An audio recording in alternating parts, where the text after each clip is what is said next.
imposed by the state are delving into whether or not they're discussing a homicide or they're discussing a hit and run. No, they aren't.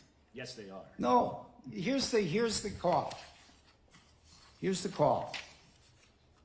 My question went to when he tells his mother, I'll just plead guilty. I'm just pleading guilty. Okay? The question that Mr. Flaherty puts is the mother saying, I know you didn't murder anybody else. I know you didn't kill anybody else. What the mother said. So then he then follows up on that. That's far removed about saying, I'm pleading guilty. I'm not fighting shit, I'm pleading guilty. And that's, I said, what are you pleading guilty to? Why'd you say it? And he said, I meant the hit and run. And that was that. That was that. Way, way down into the conversation, the mother makes this statement. Totally unrelated to pleading guilty to anything or why he said guilty. I'm going to plead guilty. So, it's not even anything he said. It's a question or a statement that his mother made. How does that open the door, Judge? And now, we're going to have, he wants an admission to some other homicide.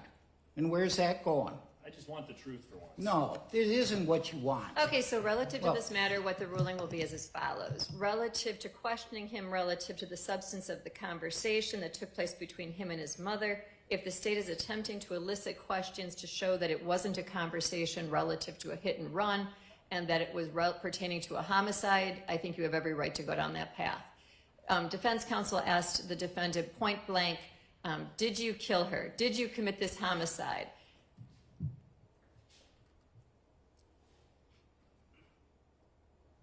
In response to that, the state is more than welcome to go into questioning relative to that. The mother's comment about, I know you never, and I'm getting the wording not specific, I know you never killed anyone else, or I know that you didn't kill anyone else.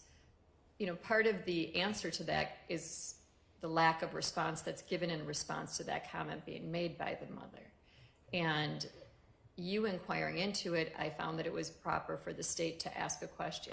At this point in time, I think it's appropriate that the state continue the line of questioning, but I think that going into any prior other acts is dangerous. And I would ask the state to stick to the topics that we're here relative to. Understood? Got it. So relative to the last answer, he didn't answer. So there is nothing to be struck at this point in time, correct? He asked, did you kill anybody else? There was no answer given by the defendant. Are you asking that I strike the question? I'm asking you to strike the question. I mean, that's going... Doing a balancing, so under 90401, I would find that it is relevant to this matter. I did indicate that the defense asked a number of leading questions about committing homicide, and it doesn't. Let me finish, Attorney Anderson. However, hearing through the arguments and thinking it through, when you do the 90403 balancing, I think to go down that path would open up whether or not it's warranted and whether or not a door is open. I think that the prejudice that would be sustained would far outweigh the probative value. So for that, I'm going to stop the state from going any further on that. So, Attorney Anderson, are you asking that I strike the question? Yes. Okay. I'm willing to do that, okay? I will bring the jury back in. I'm going to sustain your objection. I'm going to strike the question, and I'll even give the curative, okay? And then moving forward, I'd like the parties to please stick to the one-word objections to be appropriate, and if you need to make a further argument, let me know, okay? Fair enough. Judge, if I could just make a brief record. You may. I think it's important to note that the question that I asked was, why did your mom say, I know you haven't murdered anybody else? And he said, his response was, because she knows about other things. That's not, I had no idea that that's what he was going to say. There's no way I could have planned for that. That was him answering the question the way he wanted to answer it, whether it was truthful or not. He answered it the way he thought it was going to help him. And that's why I followed up with that question. Okay, that's the obvious question that follows. I understand.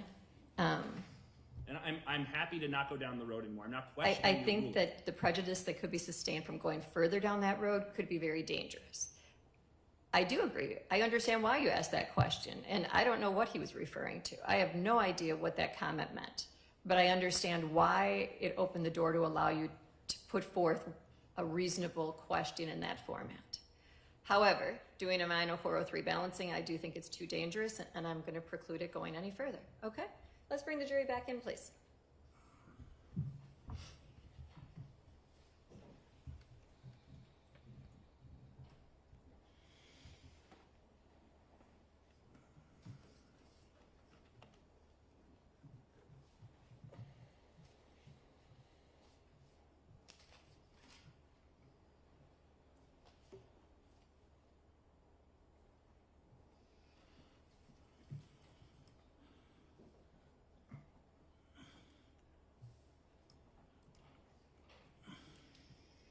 Yes, please.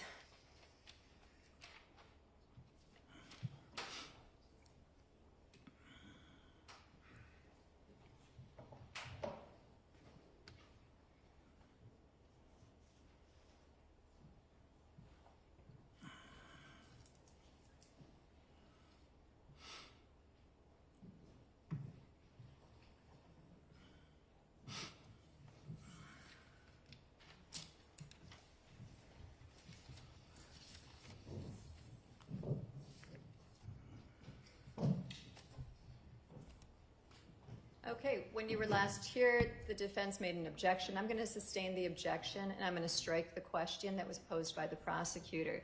You should disregard all stricken testimony. Remember, remarks of the attorneys are not evidence, and if a remark suggests certain facts not in evidence, you are to disregard the suggestion. State your next question. Thank you, Judge. So you were on a phone call with your mom on May 22nd, 2022, correct? Correct. And about 14 minutes and 44 seconds into that call, you're talking to her about... Well, you said earlier in the call you're talking about the hit and run case, right?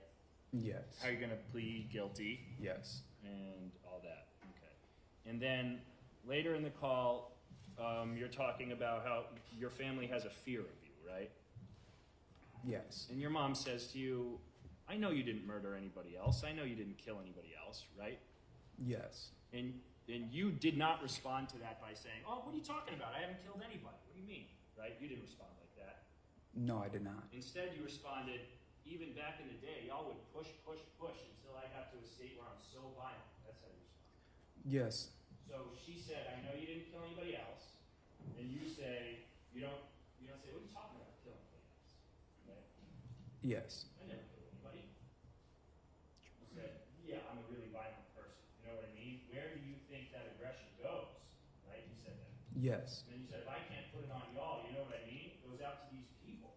Right? You said that. Yes. Those were your words. Yes. You said that Felix and Andre's family life was getting ruined by this, right? Yes. This whole thing. Yeah. And you didn't want that to happen. No. Why? Because they shouldn't be going against each other. So your plan, because you didn't want them to go against each other, your plan was, it's really important that their family dynamic remains the same, right? So they would stay together, and I understood from what I was reading from statements why Got it. So everybody was trying to but put at this blame. point, you know, Let him finish. Why everybody Sorry. was trying to put blame onto me. I see. So at that point, you know Emily's dead, right? No. You didn't know she was dead At what point? when you admitted to Corey, when you admitted to Detective Braun, right? Um, Anna, when you wrote that letter to your daughter. Yes, that's because I had the police statements at that time. You knew that she was dead. Yes, at that time. Okay, so you know she's dead, and you know that the family life of Felix and Andre is all messed up. And so it was more important to you that their family dynamic be back to normal than your daughter have a father in her life. So you admitted I also, No. You admitted to murder. correct. Okay. So to you, it was more important that their family dynamic was back to normal than it was that Katie had a father. At the time, You knew that admitting to murder was going to result in you being in a trial right here, right? absolutely. Okay. And you knew that that could potentially result in an innocent man being convicted of homicide, correct? Yes, It was more important to you that Felix Andre's family life end up okay than Katie. And Katie's innocent father be taken from her life, correct? only for a short while. Now, look, it's not a big deal to take a sex doll out of a house, right? No, it is not. Not a big deal at all. Nothing illegal about it. There is not. A heavy sex doll is going to take 2 people to move, right? Absolutely, This one was heavy. it was. I think you said 400 pounds. It can't have been 400 No, it was not that heavy, but I was kind of overshooting it. I see. But, how big was it? Like, normal human Full size? full size human. Isn't it weird that nobody else who had been in that house had seen the sex doll? Because it's stored in a stairway where no one goes. Don't you remember telling detectives that you kept it in the bedroom? And the reason nobody saw it was because it was in the bedroom? And the hallway are in the stairwell too. When we're using it, would we use it in the stairwell, sir? I'm sorry, I'm not supposed to ask questions. I'm sorry. No, that's a good question. Yeah. Why? So it would be in the bedroom when you used it, but then you'd move it to the hallway. Yes. Why would you move it to the hallway? Why would you have that sitting in your room? Because that's what it's Is that, are we using it 24/7? Again, That's a better question. I shouldn't be. Why did you take it out of the house that day? Because I would no longer be staying there. And another question is, if it's not bad to have a sex doll or move a sex doll, why wasn't it until 4 hours into your questioning that you say, yeah, I went back? You strike that. I'll rephrase the question. Isn't it true that you've been questioned for 4 hours before you mentioned that you went back for the sex doll, correct? I believe so.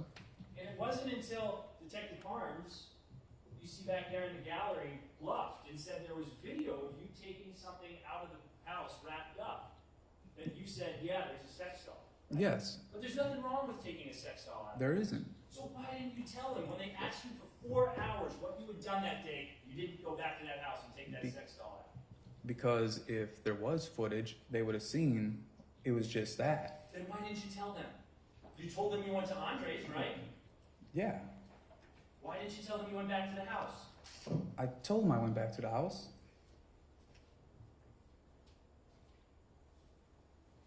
You didn't tell them that it was a sex doll or that you carried anything large and wrapped up out of the house until Detective Harms told you there was video, right? I believe so. Right. Um, Isn't that odd? When you've been questioned for 4 hours about what you did 3 days prior, that you don't tell them that you went back and carried a giant 400-pound sex doll wrapped up in a sheet outside the house. Odd? No, because as you said, it's not illegal. Well, they asked you about it a lot. It's not illegal to go to Andre's house, right? That's right. But you still told them about that. Told him about what?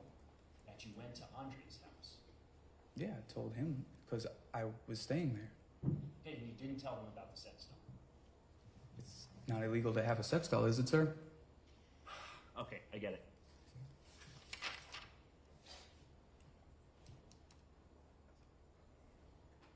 So it was a sex doll that you carried out to the back of the trunk of Felix's mother's car, correct? Yes. And do you remember that phone call with Miss Tetley? Yes, I do. You told her that Felix puked a bunch of times carrying that sex doll, right? Yes. Except when you told her what you were carrying, you said it was Emily's body. Yes. That was what was in police reports that I was getting on my end from my probation officer. But you hadn't received the police reports, okay? No, that's why my probation officer came to see me 3 separate occasions. Did she show you the police reports? She had the police reports. Isn't it odd that it doesn't mention puking in the police reports? Yes, it does. It does? Whose police report? Which one of the detectives sitting in this room right now has that? I would have to look through my discovery to find it? Please do over lunch, because this is gonna go longer than another 17 minutes, Mr. Matzen. Absolutely, sir. Now,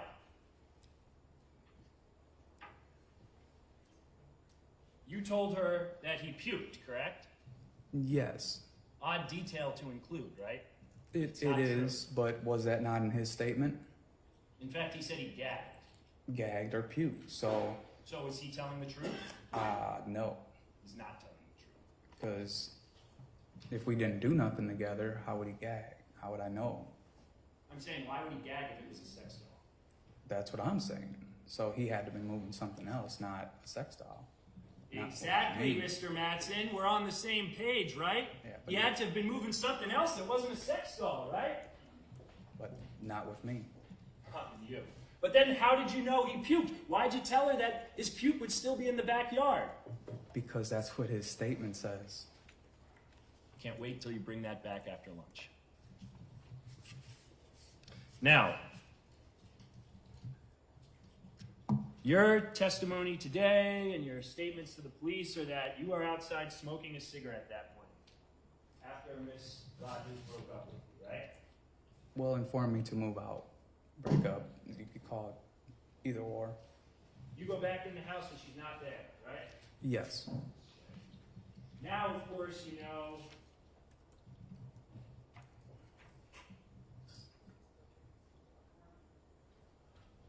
that Exhibit 22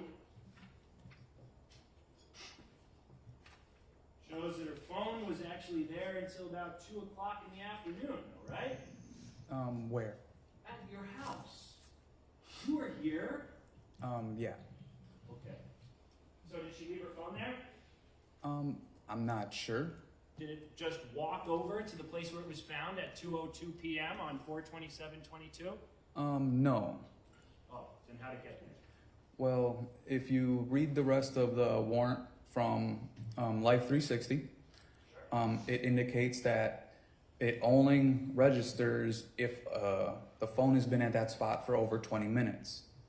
So between whatever she's doing, the last spot, it pinged at the house. If she's going to gas stations, friends' houses, doing something, getting situated, it doesn't ping that unless she stays at that place for more than 20 minutes. I see. Well, look here. The last time it's right at 25:09 West Beach is 11:37. Okay. Okay.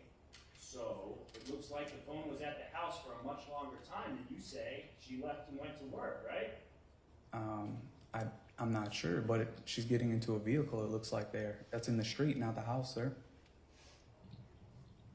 It's in front of the house. You were sitting on the front porch. Where in were you the smoking road. a cigarette? Did you see her get into a car? No, I did not. Oh.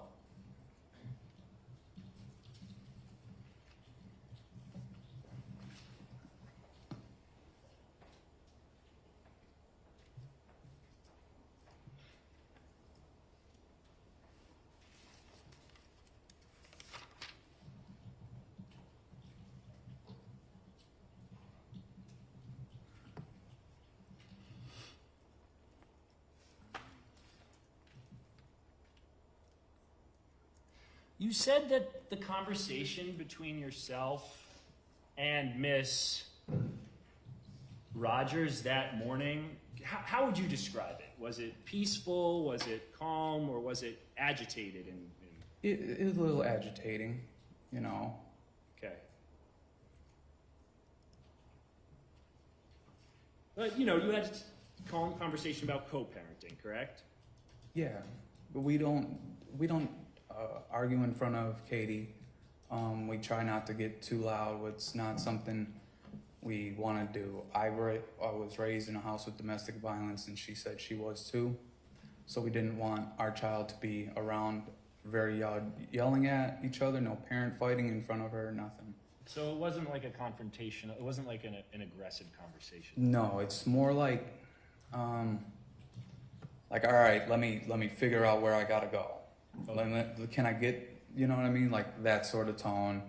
And her tone is usually the same as, look, you gotta do what you gotta do.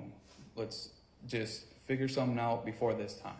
And you knew that you know, this was coming, right? Because you said you knew that there was this guy, Ben, who was in the picture. And Yes, Ben has been talking to her for about a year. okay. But I'm not going to ask you about that, but I am going to ask you about this. You were perfectly, so this was not a surprising conversation to you, right? No. You knew that, you know, it was going to be more or less a breakup, right? Yeah. Okay, then why on that jail call before you got out, you said, get that guy out of my bed? Nah, it's the way we talk to each other. Like, you could see she was like, nah, my bed? Like, that's our language. You see, that's not an argument. That's not me being like, man, get dude out of my bed before I come home. That's not at all what it was. It's us messing. I knew Callie's at the house. When she said that she had to go to work, that's why I was like, well, just do what it do and just call somebody else to come pick me up. You know what I mean? I'm not saying, well, all right, it is what it is. I'm trying to get a ride. I had no shoes, no property, nothing. So it wasn't like it wasn't a stressful kind of conversation. No. Then you go over to Andre's house, right? Yes. Yeah.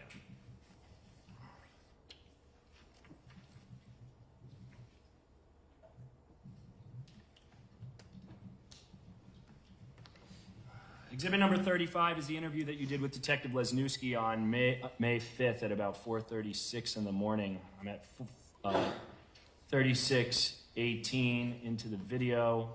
I'm going to play it now. Hang on. Okay. 30, one moment.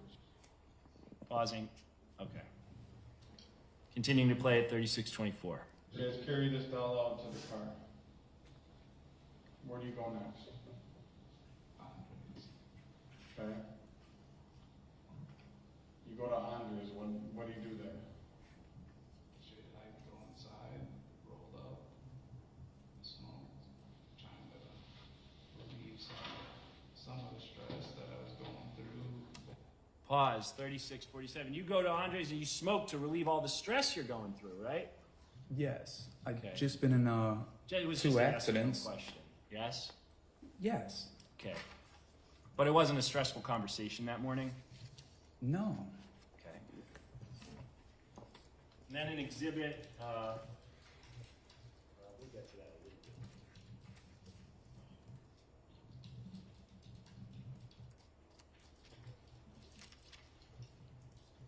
In fact, you had never told anybody that it was a stressful conversation, correct? I'm not sure. That it was tenuous, right? I'm not sure. Not until you talked to Corey on the phone, right? I'm not sure.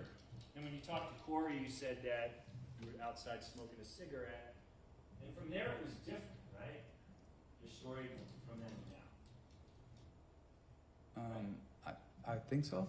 Right, because what you tell us today is that you walked back in the house after smoking a cigarette. She's gone. Ooh, Yeah. woman just went to work. Nobody ever sees her again. She's not in the house, even though you stay there for a while. She never makes it to work. The phone stays at the house. Ooh, she's gone. Who's your daughter? The woman who just been with her daughter for over a week, right? Yep. Ooh, gone. Doesn't say goodbye to the father. Only adult, she's leaving the daughter, right? Yeah. Just gone, right? She leaves. Phone there, even though she's in constant communication with both Ben Huntington and Cortelli in the process of having text conversations with Yeah. them, right? But like I said, that phone tracking would have only put the phone there in tel mode. So I'm not sure if it was there or. I'm not asking you if you knew where the phone was, I'm just saying she's gone, right?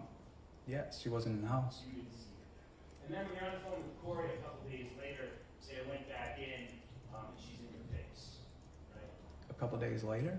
Yeah, when you talked to her on the phone on May 17th. Want me to play the call for you, remind you? You said what again? You told her that after you smoked a cigarette on the porch, you go back inside. Oh, yeah, yes, I did say that. Yes. Emily's in your face, she closes the baby's door, right? Yes. Goes into the bedroom. Yes. Follow her into bed. Yes. There's an argument, right? She grabs something. First you just say she grabs something, right? Yes. And then you say you grab her wrist and you shake her wrist so that she drops the thing, right? Yes. Get on top of her on the bed, don't you? That's what I said. You said that you put a knee on one of her arms, right? That's what I told Corey. Strangled her until you broke her neck. That's not what I said though. What did you say? I said I placed a hand on her neck. Placed a hand on her neck. Yes. I mean, you heard the medical examiner, right?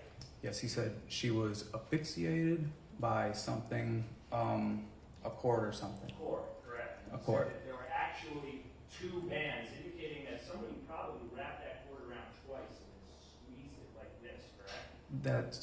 That would probably seem right, but Did you also notice that he said that the bone just under her jaw, yeah, I think it. her eyelid bone, Eyelid bone. that's the question, right? He said that was broken, right? Yes. And he said that the force needed to break that bone would probably have to come from somebody's hand, right? That's what he said. Manual strangulation. That's what he said. And you said you put a hand on it, didn't you? Yes, I did. And you said that's the last thing I remember, isn't that? Yes. The last thing you remember is putting your hand on the neck of a woman whose neck was broken from manual asphyxiation. That's what you said, correct? That's what I said. Next thing you know, Andre's at the house. You're smoking a cigarette again outside on the porch. Yes.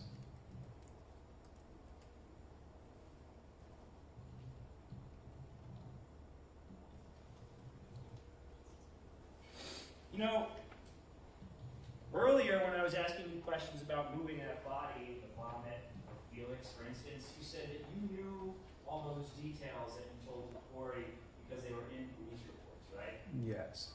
How'd you come up with all the details that you described to her about what we just talked about? Putting your knee on her arm, and then putting your hand on her neck, closing the door, having something in her arm. How'd you come up with those details if they weren't in a police report? They weren't true. I was telling her them so she knew something of the sort, but like I said, she's very close. We're like attached like this, man. So she's overstressed, and I just wanted to help her. You thought it would help her to tell Well, her that? I mean, that doesn't. Let me ask you a question. You told her, you thought it would help her to tell her that you murdered her best friend in that moment? No, that's not. That's what I was trying to do is just I just let her know that some of this, but like at the point that I told her it, I knew that nothing happened, as in grabbing her, strangling her, pushing her in the bed, grabbing the gun out of her hand, none of that, because there's no reports of anything like that.